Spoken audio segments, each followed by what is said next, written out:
El Museo Pedro de Osma, en un principio, fue el hogar del importante político Pedro de Osma y Pardo, quien utilizó este edificio como su galería de colecciones privadas de arte de la época del Virreinato del Perú. Fue construido en 1906 en estilo francés por Santiago Basurco.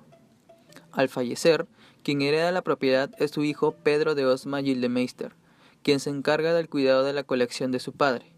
El edificio se inaugura como museo en 1987, tras ser declarado Patrimonio Nacional en 1980 y luego de restaurar algunas obras afectadas por el terremoto de 1974. En la sala 1, llamada manierismo, el cual es un estilo caracterizado por utilizar colores intensos y figuras alargadas con formas poco naturales, encontramos obras del siglo XVI, tiempo en el que la influencia italiana llega al Perú en manos de españoles, a través de la pintura. En esta colección resaltan obras del artista europeo Bernardo Vitti, como son el Cristo de la Caña, la Santa Trinidad, la Virgen con el Niño y Virgen de la Leche. Luego tenemos obras de artistas indígenas anónimos. Se cree que estas obras han sido pintadas por más de una persona y no se encuentran datos de quiénes podrían haber sido los autores. En la sala 2, llamada Advocaciones Marianas, donde se encuentran obras del siglo XVIII, tiempo en que el principal objetivo del arte y de los europeos era evangelizar a los peruanos indígenas. Si bien en los siglos XVI y XVII la influencia flamenca en el Perú hizo que los pintores coloquen sus pinturas en un fondo oscuro o paisajes europeos, ahora surgirá un estilo conocido como barroco peruano, en el que la principal característica será el uso del pan de oro, es decir, el uso del dorado en la vestimenta de las vírgenes. En este estilo se trabajará el sincretismo religioso, el cual consiste en combinar las dos religiones que habitaban el Perú en ese entonces como parte del proceso de evangelización.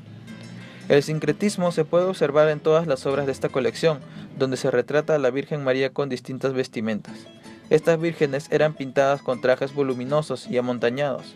Presentan dos coronas, una corona de oro y la otra detrás de la cabeza pintada como rayos de sol, para que los indígenas relacionen a esta religión como la suya, ya que su dios era el sol.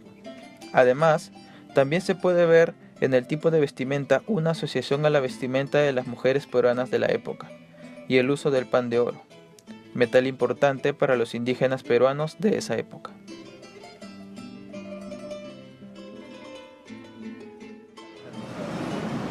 Ya. El espacio que constituye el museo, que es básicamente la casa Osma, que le perteneció a la familia Osma, es un espacio construido en 1906 y es un espacio que es por sí como edificio, como construcción arquitectónica ya bastante llamativo para los visitantes, ¿no?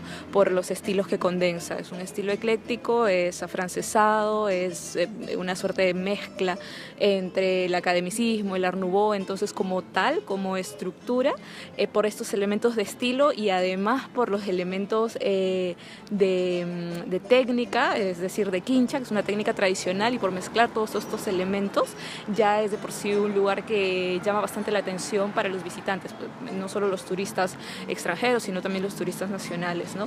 Entonces, el espacio se presta como un marco ideal para la exposición de la colección, que también es una colección sumamente importante y abundante. ¿Y a qué le hace recordar este lugar, la historia del Perú? Ya, mira, bueno, el espacio como tal, la casa, evidentemente me inscribe a inicios del siglo XX, ¿no? Esta es una casa que era para veranear, ¿no? Entonces habla de un momento particular donde estamos hablando de Barranco como un distrito alejado, como un balneario, como un espacio donde se daban este tipo de construcciones de las familias evidentemente que tenían un patrimonio económico importante y que tenían aquí sus espacios de retiro y de verano. Entonces me inscribe en un periodo distinto donde había una Lima que era una Lima mucho más pequeña, que estos espacios que ahora están completamente dentro de la ciudad eran más bien espacios alejados, ¿no? Y Barranco como tal tiene una aura muy particular, ¿cierto?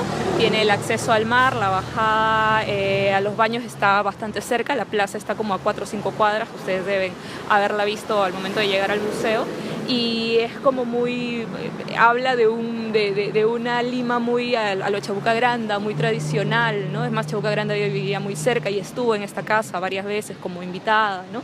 Entonces, eso por un lado, y por otro lado el tema de la colección misma, es como toda una suerte de patrimonio que va desde el Perú antiguo, Tiahuanaco e Inca, y también del periodo del virreinato, ¿no? Entonces me da como una visión súper panorámica de la historia del arte y además de los desarrollos culturales propios nuestros, ¿cierto?